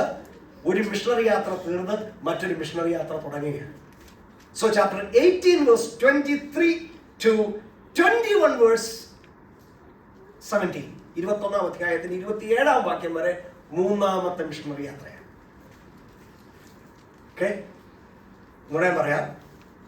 സ്വായത്തല സഭയാണ്, പ്രസംഗമാണെങ്കിലും 13-ന്റെ 4 മുതൽ 14-ന്റെ 26 വരെ ഫസ്റ്റ് മിഷണറി ജേർണി, 15-ന്റെ 36 മുതൽ 18-ന്റെ 22 വരെ 2-ാം മിഷണറി യാത്ര, 18-ന്റെ 23 മുതൽ 21-ന്റെ 17 വരെ 3-ാമത്തെ മിഷണറി യാത്ര. ഞാനത് പറഞ്ഞത് അപ്പോൾ ആദ്യം പൗലൂസ് എഫെസോസിൽ എത്തിയത് എപ്പോഴാണ്? ഏത് മിഷണറി യാത്രയിലാണ്? രണ്ടാം മിഷണറി യാത്രയിലെത്തി. എത്ര നാൾ അവിടെ താമസിച്ചു? എത്ര നാൾ താമസിച്ചറിയത്തില്ല, പക്ഷേ ബ്രീഫ് സ്റ്റേ, ചില മാസങ്ങളോ ആഴ്ചകളോ മാത്രമേ അവിടെ താമസിച്ചുള്ളൂ. അവിടെ കാര്യമായ ശുശ്രൂഷയൊന്നും ചെയ്തില്ല. കുറെ കാലങ്ങൾ കഴിഞ്ഞപ്പോൾ പൗലൂസ് വീണ്ടും ഉൾനാടുകളിലൂടെയൊക്കെ സഞ്ചരിച്ചിട്ട് പൗലൂസ് പുറപ്പെടുന്നത് എന്താ? 21 വാക്യം ഒന്ന് വായിച്ച്. 23 വാക്യം എഫെസോസിൽ 22 മുതൽ വായിച്ചതിന്റെ കാര്യം മനസ്സിലാക്കി. എഫെസോസിൽ നിന്ന് കപ്പൽ നീക്കി കൈസരിൽ വന്നിറങ്ങി യെരുശലേമിൽ ചെന്ന് സഭയെ വന്ദനം ചെയ്തിട്ട് അന്ത്യോക്യയിലേക്ക് പോയി. ഇനി അവിടെ കുറെ നാൾ പാർത്ത ശേഷം പുറപ്പെട്ട് ക്രമത്താലെ ഗലാത്യദേശത്തിലും ഫ്രിഗ്യദേശത്തിലും സഞ്ചരിച്ച ശിഷ്യന്മാരെ ഒക്കെയും. അപ്പൊ തേർഡ് മിഷണറി ജേണി എവിടുന്ന് ആരംഭിക്കുന്നത്? അന്ത്യോക്യ. മനസ്സിലായില്ലേ? അതെപ്പോഴാണ് സംഭവിക്കുന്നത്? ഈ ആദ്യത്തെ കാര്യം കഴിഞ്ഞിട്ട് കുറെ നാൾ താമസിച്ച ശേഷം എന്നേ പറയുന്നുള്ളൂ. എത്രയാണ് നമുക്ക് കൃത്യമായിട്ട് അറിയാൻ പറ്റുന്നില്ല. ചില മാസങ്ങൾ താമസിച്ചതിന് ശേഷം താൻ വീണ്ടും പുറപ്പെട്ടു. പല സ്ഥലങ്ങളിലൂടെ സഞ്ചരിച്ച് അപ്പൊല്ലോസ് കൊരിന്തിലിരിക്കുമ്പോൾ പൗലൂസ് ഉൾപ്രദേശങ്ങളിൽ കൂടെ സഞ്ചരിച്ച് എവിടെ എത്തി? എഫെസോസിലെത്തി. അവിടെ ചില കുറെ ആളുകളെ കണ്ടു, അല്ലെ? പൗലൂസ് ചില ശിഷ്യന്മാരെ കണ്ടു. അവരോട് എന്നാ ചോദിച്ചു? നിങ്ങൾ വിശ്വസിച്ചിട്ട് പരിശുദ്ധാത്മാവിനെ പ്രാപിച്ചു എന്ന് ചോദിച്ചു. ബാക്കി കാര്യങ്ങൾ നമുക്കറിയാമല്ലോ. ഈ തവണ, അതായത് ഈ തേർഡ് മിഷണറി ജേണിയില്, മൂന്നാം മിഷണറി യാത്രയിൽ പൗലൂസ് എഫെസോസിൽ എത്തിയപ്പോൾ പൗലൂസ് 2 വർഷത്തിലധികം, ഏകദേശം 3 വർഷത്തോളം, ബിറ്റ്വീൻ 2 years and 3 years, ഇങ്ങനെ പറയുന്നതായിരിക്കും ശരി, 2 വർഷത്തിനും 3 വർഷത്തിനും ഇടയിൽ പൗലൂസ് എഫെസോസിൽ പാർത്ത് ദൈവവചനം നന്നായി അവരെ പഠിപ്പിച്ചു. അത്രയും ദീർഘമായി പൗലൂസ് മറ്റൊരിടത്തും പാർത്തിട്ടില്ല. കൊരിന്തിൽ പൗലൂസ് 18 മാസമേ പാർത്തുള്ളൂ, അതായത് 1.5 വർഷം മാത്രമേ പാർത്തുള്ളൂ. പക്ഷേ ഇവിടെ നമ്മൾ 10-ാം വാക്യത്തിൽ വായിച്ചത് എന്താ? 2 സംവത്സരത്തോളം ഈ നടക്കയാൽ ആസിയിൽ ഏഷ്യ മൈനറിൽ പാർക്കുന്ന യഹൂദന്മാർ യവനന്മാരും എല്ലാവരും കർത്താവിന്റെ വചനം കേൾപ്പാനിടയായി. പൗലോസ് മുഖാന്തരം അസാധാരണമായ വീര്യപ്രവൃത്തികളെ അവന്റെ ചെയ്യിക്കാൻ അവന്റെ ബൈബിളിൽ നിന്ന് റൂമാലും ഉത്തരീയവും രോഗികളുടെ മേൽ കൊണ്ടുവന്നിടുകയും വ്യാധികൾ അവരെ വിട്ടുമാറുകയും ദുരാത്മാക്കൾ പുറപ്പെടുകയും ചെയ്തു. അപ്പം പൗലോസിന് വളരെ ഇഫക്റ്റീവായ ഒരു മിനിസ്ട്രി നടന്നൊരു സ്ഥലമാണ് എഫെസോസ് പട്ടണം. മനസ്സിലായില്ലേ?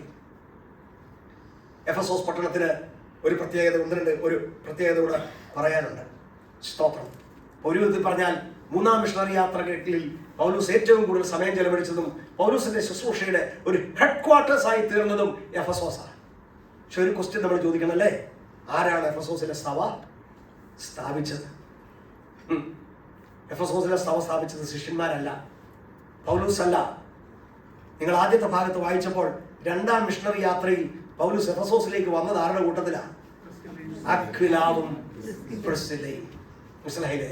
അവരാണ് പൗലൂസിന് മുൻപേ സുവിശേഷവുമായി എഫെസോസിലേക്ക് ചെന്ന് സുവിശേഷത്തിന്റെ വിത്ത് അവിടെ പാകിയത്. ഈ വേദപുസ്തകം പഠിക്കുമ്പോൾ ഭയങ്കര അത്ഭുതകരമായി എന്നെ അത്ഭുതപ്പെടുത്തുന്ന ഒരു കുടുംബം അക്വിലാവും പ്രിസ്കില്ലയും.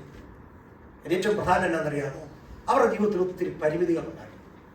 ഏറ്റവും വലിയ പരിമിതി എന്താണെന്ന് ചോദിച്ചാൽ വേദപുസ്തക പഠിതാക്കൾ പറയുന്നത് അവർക്ക് മക്കളില്ലായിരുന്നെന്നാണ്. കാരണം എങ്ങും പറയുന്നില്ല. അവരുടെ മക്കളെ കുറിച്ച് പറയുന്നുണ്ടോ? അവരുടെ കുടുംബത്തെ കുറിച്ച് പറയുന്നുണ്ടോ? പക്ഷെ നിങ്ങൾ പലയിടത്തും കാണുന്നതെന്നറിയാമോ?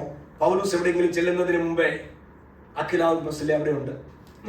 അവരെ അത് ഗ്രൗണ്ട് ക്ലിയറാക്കി സുവിശേഷം പറഞ്ഞ് ചിലരെ ഒരുക്കി നിർത്തുമ്പോഴാണ് ദൈവം പൗലൂസിനെ അവിടേക്ക് അയക്കുന്നത്. അവിടെ അനുഗ്രഹിക്കപ്പെട്ട സമയമുണ്ടാകും. അപ്പൊല്ലോസ് എന്ന മനുഷ്യൻ ഈ എഫെസോസിൽ എത്തിയിട്ട് അവൻ നന്നായി പ്രസംഗിച്ചു. പക്ഷെ അവന്റെ പ്രസംഗത്തിൽ ചില കുറവുകൾ കണ്ടപ്പോൾ അക്വിലാവും പ്രിസ്കില്ലയും അവനെ കൂട്ടിക്കൊണ്ട് യേശുക്രിസ്തുവിന്റെ മാർഗ്ഗം അവനോട് അല്പം തെളിവായിട്ട് സംസാരിച്ചു. വളർന്നു വരുന്ന ഒരാളെ സുവിശേഷത്തിന്റെ ആ ഫുൾ ബ്ലൂമിലേക്ക് കൊണ്ടുവരാൻ ഈ കപ്പിളിനെ ദൈവം ഉപയോഗിച്ചത്. സ്തോത്രം. എവിടെയൊക്കെ സുവിശേഷം പടർന്നിട്ടുണ്ടോ അവിടെയൊന്നും അപ്പോസ്തലന്മാരും പാസ്റ്റർമാരും മാത്രമല്ല ചെന്നിരിക്കുന്നത്. ദൈവം അവരുടെ ഭൗതിക കാര്യങ്ങൾക്ക് വേണ്ടി അയച്ച ചില കുടുംബങ്ങളെ ദൈവം ഉപയോഗിച്ചു. ബോംബെയിലും ഇന്ത്യയുടെ പല ഭാഗങ്ങളിലും ഗൾഫിലും വിദേശ രാജ്യങ്ങളിലും ആദ്യം പോയത് പാസ്റ്റർമാരല്ല, ആണോ? പിന്നെ എന്തിനാ പോയത്? തങ്ങളുടെ ജീവിത സാധാരണത്തിന് വേണ്ടി പോയ ചില ആളുകൾ അവരുടെ ഉള്ളിൽ കൊണ്ടുപോയ സുവിശേഷത്തിന്റെ വിത്ത് അവരുടെ കൂട്ടത്തിൽ പാർത്തവരോട്, അവരെ കണ്ടുമുട്ടിയവരോട് ഒക്കെ അവർ പങ്കുവെച്ചു. ഇന്ന് അവിടെ അനുഗ്രഹിക്കപ്പെട്ട സഭകളുണ്ട്. അങ്ങനെ ദൈവം ഉപയോഗിച്ചൊരു കപ്പിളാണ് ഈ Aquila and Priscilla. They had no children. They may not have. അറിയില്ല, അവർക്കുണ്ടായിരിക്കാൻ സാധ്യതയില്ല, എങ്ങും പറഞ്ഞിട്ടില്ല. അപ്പൊ ഒരു കാര്യമുണ്ട് കേട്ടോ, അത് എഫെസ്യത്തിലേക്ക് പ്രവേശിക്കുന്നതിന് മുൻപ് നമ്മുടെ പരിമിതികളെയും ദൈവരാജ്യത്തിന്റെ വർധനവിന് വേണ്ടി ഉപയോഗിക്കാൻ ദൈവത്തിന് കഴിയും. നമ്മൾ ഓർക്കും അതൊരു പരിമിതിയാണെന്ന്, നമ്മൾ ഓർക്കും അത് ഇല്ലായ്മയാണെന്ന്. പക്ഷെ ദൈവരാജ്യത്തിന്റെ കെട്ടുപണിക്ക് വേണ്ടിയുള്ള സാധ്യതയാക്കി അതിനെ തീർക്കാൻ ദൈവത്തിന് കഴിയും. അങ്ങനെ അക്വിലാവും പ്രിസ്കില്ലയും എഫെസോസ് പട്ടണവുമായി നല്ല പരിചയമായിരുന്നു. അവരോട് ഒരുമിച്ച് പൗലോസ് 2ാം മിഷണറി യാത്രയിൽ അവിടെ ചെന്നു. കുറച്ചുനാൾ പ്രാർത്ഥനയ്ക്ക് ശേഷം പൗലോസ് പുറപ്പെട്ടു പോന്നു. വീണ്ടും 3ാമത്തെ യാത്രയിൽ അവിടെ ചെല്ലുമ്പോൾ 2 വർഷത്തിലധികം പാർത്തുകൊണ്ട് ദൈവരാജ്യത്തെ കുറിച്ച് തെളിവായി സംസാരിക്കാൻ എല്ലാ വഴികളും ഒരുക്കി കൊടുത്തു. അപ്പൊ പൗലോസിന്റെ ശുശ്രൂഷയിൽ ശക്തമായി നിന്നൊരു സഭയാണ് ഉണ്ടായ സഭയാണ് ഈ എഫെസോസ് പട്ടണം. ഒരു കാര്യം ഇവിടെ പറഞ്ഞ് ഇന്ന് പറയാനുള്ള ഒരൊറ്റ ചിന്തയിലേക്ക് വന്ന് ഞാൻ വേഗത്തിൽ നിർത്താം. എന്തായാലും എഫെസോസ് പട്ടണത്തിന്റെ പ്രത്യേകത, അത് അന്നത്തെ കാലത്ത് ഒരു പ്രധാനപ്പെട്ട പട്ടണമാണ്. പക്ഷെ ഏറ്റവും പ്രധാനമായി ഒന്നൊരു കാര്യങ്ങളുണ്ട്. It was A commercial city. കച്ചവടത്തിന് പ്രാധാന്യമുള്ള സിറ്റി ആയിരുന്നു. അതുപോലെ തന്നെ പൊളിറ്റിക്സിന് വലിയ പ്രാധാന്യമുള്ള സിറ്റി ആയിരുന്നു. എന്നാൽ ഇതിനേക്കാൾ എല്ലാം ഉപരി ഈ എഫെസോസിന്റെ പ്രത്യേകത അതൊരു ക്ഷേത്ര നഗരമായിരുന്നു എന്നുള്ളതാണ്. നമുക്കത് പെട്ടെന്ന് മനസ്സിലാകും. നമ്മുടെ ഇന്ത്യയിലെ ക്ഷേത്ര നഗരങ്ങൾ ഏതൊക്കെയാണ്? ടെമ്പിൾ സിറ്റികൾ,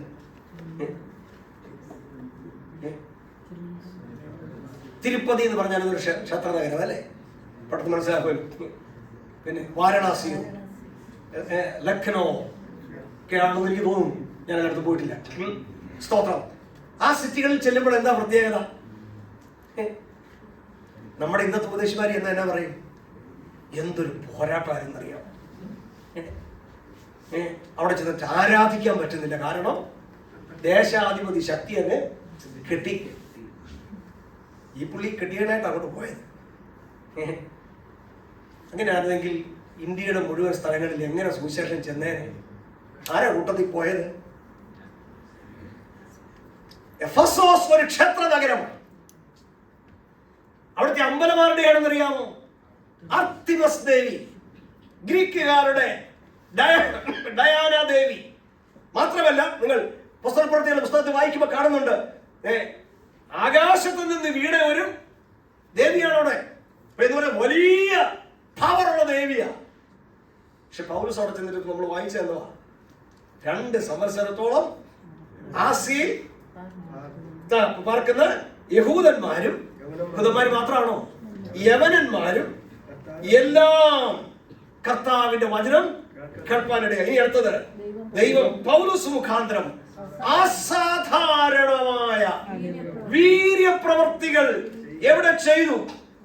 ഈ അന്ധകാര ശക്തിയുടെ കോട്ടയ്ക്കകത്ത് ദ്യോവിൽ നിന്ന് വേണം വിഗ്രഹം അവകാശപ്പെടുന്ന ഡയാനാദേവിയുടെ ക്ഷേത്രം ഇരിക്കുന്ന ഈ ക്ഷേത്ര നഗരത്തിന്റെ അകത്തേക്ക് പൗലോസ് എന്ന് പറയുന്ന ഒരു കൊച്ചു മനുഷ്യൻ സുവിശേഷവുമായി ചെന്നപ്പോൾ സുവിശേഷത്തിന്റെ സാധ്യതയ്ക്കും ശക്തിക്കും എതിരെ നിൽക്കാൻ ഒരു അന്ധകാരത്തിനും കഴിയാത്ത നിലയിൽ അത്ഭുതങ്ങളും അടയാളങ്ങളും നടന്നു. അവന്റെ വസ്ത്രം തൊട്ടവര് പോലും ഇങ്ങനെ വായിക്കുന്നിടത്ത് അവന്റെ മെയ്മേൽ നിന്ന് റൂമാലും ഉത്തരിയും രോഗികളുടെ മേൽ കൊണ്ടുവന്നിടുകയും വ്യാധികൾ അവരെ വിട്ടുമാറുകയും ദുരാത്മാക്കൾ പുറപ്പെടുകയും ചെയ്തു. സ്തോത്രം. ഞാൻ അവിടെ നിന്ന് പോയി പ്രസംഗിക്കാനായിട്ട് ആഗ്രഹിക്കുന്നില്ല. പക്ഷെ ഒരു കാര്യം ഓർക്കണം, നമുക്കറിയില്ലെങ്കിലും നമ്മൾ പ്രസംഗിക്കുന്ന സുവിശേഷത്തിന് ഒരു അന്ധകാര ശക്തിക്കും തകർക്കാൻ കഴിയാത്തൊരു ശക്തിയുണ്ട് എന്ന് നിങ്ങൾ തിരിച്ചറിയണം. അതിനെ തകർക്കാൻ ആർക്കും കഴിയില്ല. ഈ അന്ധകാര ശക്തി ആരാ? ഈ ദേശാധിപതി ശക്തി ആരാ? അത് പുസ്തകത്തിന്റെ ഭാഷയിൽ പറഞ്ഞ പിശാചിന്റെ ഒരു ചെറിയ പാർട്ടിയല്ലേ. പക്ഷെ ക്രൂശിൽ വെച്ച് അവൻ ചെയ്തത് എന്തുവാ? ക്രൂശിൽ വെച്ച് അവൻ ചെയ്തത് എന്താ? ഇവന്റെ മെയിൻ ആളിന്റെ മേൽ, പിശാചിന്റെ മേൽ ജയോത്സവം കൊണ്ടാടി ആയുധവർഗം വെപ്പിച്ച് കീഴടക്കി. ദൈവമക്കളെ, അപ്പൊ അങ്ങനെയെങ്കിൽ ഈ എഫെസോസിലെ വിശ്വാസികൾ, എഫെസോസിലെ ആളുകൾ എങ്ങനെയുള്ളതായിരിക്കണം? അന്ധവിശ്വാസികളായിരിക്കണം, അല്ലേ? Superstitious, religious. ഇന്ന് ഏറ്റവും കൂടുതൽ സൂപ്പർസ്റ്റിഷ്യസ് ഉള്ള പെന്തക്കോസ്തുകാരുടെ അല്ല. നമ്മൾ പറയും, നിങ്ങൾ ആരും പറയുമെന്ന് എനിക്കറിയത്തില്ല, നിങ്ങൾ ചിലർ പറയുമായിരിക്കും. ചിലരൊക്കെ പറയാറുണ്ട്. കഴിഞ്ഞ ദിവസവും ഒരാൻറ്റി എന്നെ വിളിച്ചു, നമ്മുടെ സാറേ ചർച്ചിലല്ല, എന്നോട് ഒരു പാസ്റ്റർ എന്നും അസുഖമാണ്, എന്നും പ്രശ്നമാണ്, വലിയ പോരാട്ടത്തിലാണ്, വലിയ ബന്ധനത്തിലാണ്. ഗൾഫിൽ നിന്നൊക്കെ വന്നിട്ടൊന്നും വിചാരിക്കരുത് കേട്ടോ. ഈ ഗൾഫുകാർക്ക് ഒരു പ്രത്യേകതയുണ്ട്. അവരുടെ വിചാരം എല്ലാം പോരാട്ടമാണ്. നല്ല സൗഹൃദങ്ങളെ. കാരണം പ്രവാചകന്മാർ കുറെ പേര് അവിടെ ചെല്ലും. ജോലി നഷ്ടപ്പെട്ട പോരാട്ടം, ജോലി കിട്ടിയ പോരാട്ടം, അവർ വരുമ്പോഴും ആ പോരാട്ടം കൊണ്ടാണ് വരുന്നത്. പറഞ്ഞ് ഇവിടെ നോക്കില്ലെന്നുള്ളതല്ല, ഇവിടെ അത് തന്നെയാണ്. എന്തോ പറഞ്ഞാലും ഈ വേദപുസ്തകം ശരിക്കും വായിച്ചു നോക്കിയിട്ട് ആദ്യം അന്ധവിശ്വാസങ്ങളിൽ നിന്ന് പുറത്തു വരണം. ദൈവവചനത്തിന്റെ ആധികാരികത ഞാനും നിങ്ങളും വിശ്വസിച്ചാൽ, ഇന്ന് പകലും ഞാൻ ഉറപ്പായിട്ട് പറയുകയാണ്, ഒരന്ധകാര ശക്തിക്കും നമുക്കെതിരെ ഒന്നും ചെയ്യാൻ പറ്റില്ല. ഒന്നും ചെയ്യാൻ പറ്റില്ല. ഇതിനകത്ത് 12 വാക്കുകൾ പറഞ്ഞു നിർത്താം, പുസ്തകത്തിലേക്ക് കയറാൻ സമയം കിട്ടുന്നില്ല.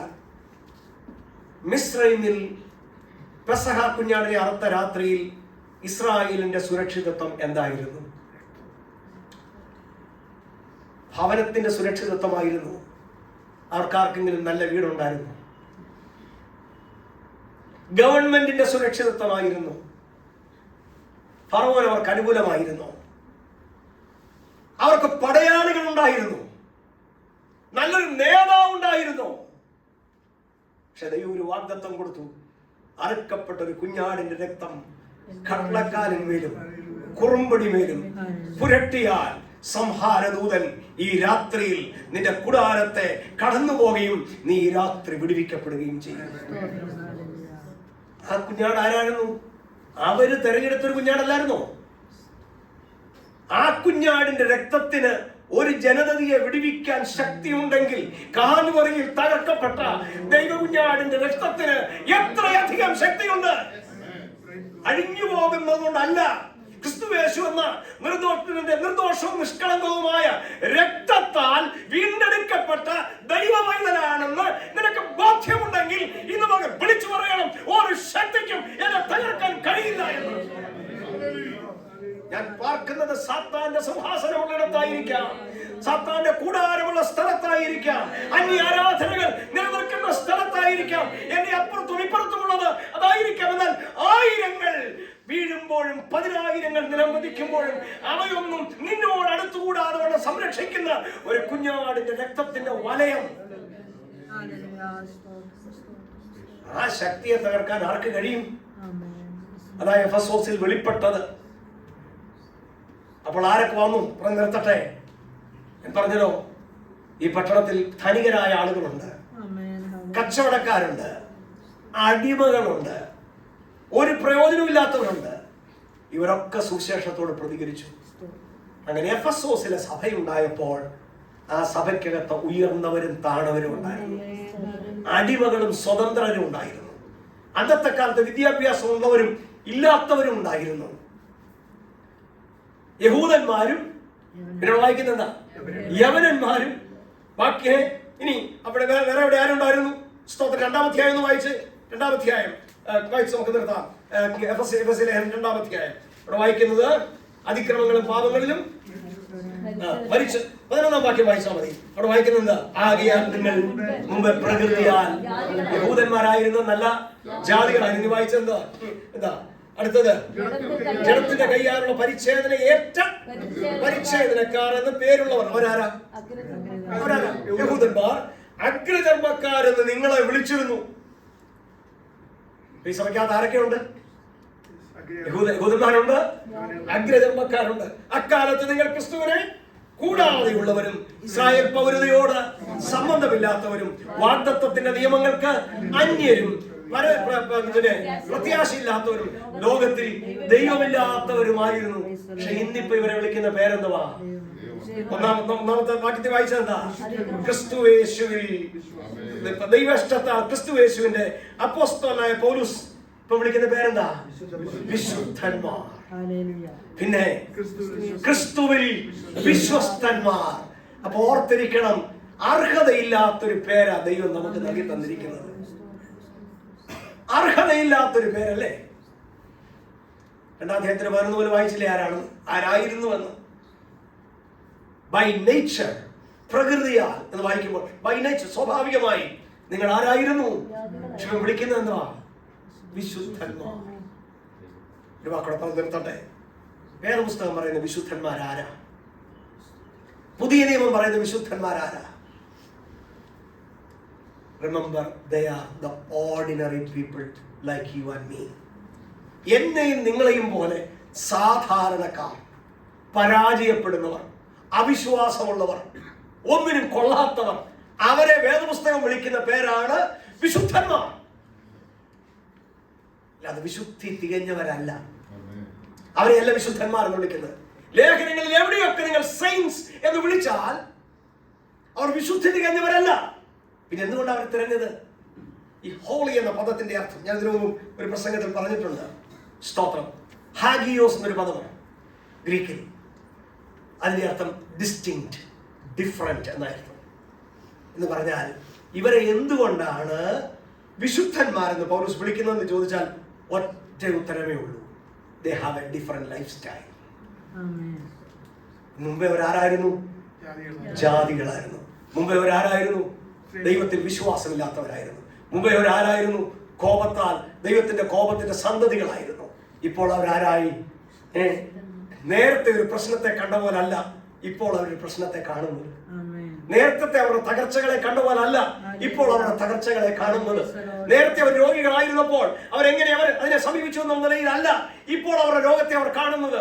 ജീവിതത്തിൽ ഇപ്പോഴും അവർക്ക് കഷ്ടതകളുണ്ട്, ജീവിതത്തിൽ ഇപ്പോഴും അവർക്ക് പ്രതിസന്ധികളുണ്ട്, ജീവിതത്തിൽ ഇപ്പോഴും അവർക്ക് പ്രയാസങ്ങളുണ്ട്. പക്ഷെ they have a different perspective, they have a different lifestyle. That's why they are saints. ഇന്ന് പകൽ നിങ്ങൾ വിശുദ്ധരാണോ?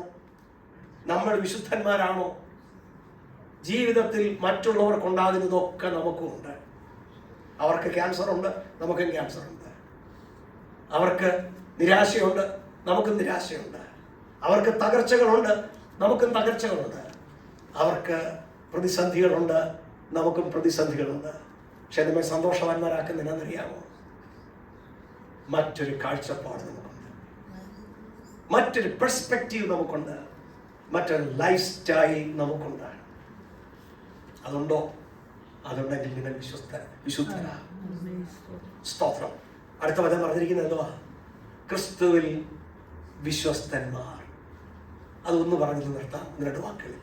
എന്താ ഈ വിശ്വസ്തത? നിങ്ങൾക്ക് നിങ്ങളുടെ ഭർത്താവിനോട് വിശ്വസ്തതയുണ്ടെങ്കിൽ എന്തെല്ലാം പ്രതിസന്ധി വന്നാലും അദ്ദേഹത്തെ വിട്ടുപോകുമോ? നിങ്ങൾക്ക് നിങ്ങളുടെ മക്കളോട് വിശ്വസ്തതയുണ്ടെങ്കിൽ ഏതെല്ലാം പ്രശസ്തി വന്നാലും അവരെ തള്ളിക്കളയുമോ? നിങ്ങൾക്ക് നിങ്ങളുടെ മാതാപിതാക്കളോട് വിശ്വസ്തതയുണ്ടെങ്കിൽ അവരെ നിങ്ങൾ ഉപേക്ഷിക്കുമോ? അപ്പൊ വിശ്വസ്തത എന്ന് പറഞ്ഞ അർത്ഥം എന്താ?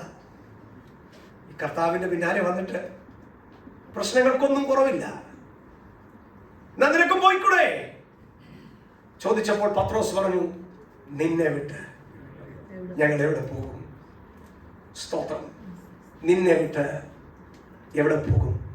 എന്തെല്ലാം വന്നാലും പിരിഞ്ഞു പോകാൻ കഴിയാത്ത ഒരാത്മബന്ധം ക്രിസ്തുവുമായിട്ടുണ്ടെങ്കിൽ അതിന്റെ പേരാണ് വിശ്വസ്തത. നമ്മുടെ പഴയ സ്ഥലപ്പുറ പാടുവായിരുന്നല്ലോ, എന്തെല്ലാം വന്നാലും കർത്താവിൻ പിന്നാലെ സന്തോഷമായി ഞാൻ യാത്ര ചെയ്യും. നമുക്ക് ഒരുമിച്ച് പാടി പ്രാർത്ഥനയോടെ നമുക്ക് പിരിയാം.